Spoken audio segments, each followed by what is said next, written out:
சண்முகம் பத்மநாபன் கோயம்பேடு மார்க்கெட்டில் நிறுத்தி வைக்கப்பட்டிருந்த பழைய 10க்கும் மேற்பட்ட வாகனங்கள் எரித்தது தொடர்பான சம்பவம் பெரும் பரபரப்பை ஏற்படுத்திய நிலையில் தற்பொழுது அதை எரித்திய நபர் யார் என்று தொடர்ந்து காவல்துறை விசாரணையானது மேற்கொண்டு வந்தனர். இந்நிலையில் அந்த பேருந்தில் மர்ம நபர் ஒருவர் ஏறி பேருந்துக்குள் சென்று தீயை வைப்பது போன்றதான சிசிடிவி காட்சிகள் வெளியாகி பரபரப்பை ஏற்படுத்திய நிலையில் தற்பொழுது கோயம்பேடு மார்க்கெட்டு 20 ரூபாய் வாகன நிறுத்தம் வைக்கும் பேருந்து, ஆட்டோ என 10க்கு மேற்பட்ட வாகனங்கள் நிறுத்தி வைக்கப்பட்டிருந்த நிலையில் அங்கு அதாவது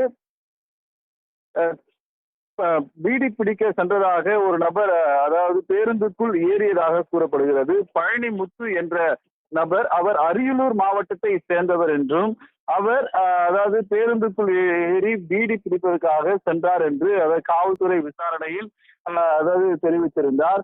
இருந்தும் பின்னும் காவல்துறை விசாரணையில் முன்னுக்கு பின்னும் அவர் பதிலளித்து வந்ததால் அவர் மீது சந்தேகப்பட்டு காவல்துறையினர் தற்பொழுது கோயம்பேடு காவல் நிலையத்தில் வைத்து தீவிர விசாரணை மேற்கொண்டு வருகின்றனர். அந்த பேருந்தில் தீ வைத்த சம்பவம் தொடர்பான காட்சிகள் தற்போது சமூக வலைதளங்களில் வைரலாகி வருகிறது.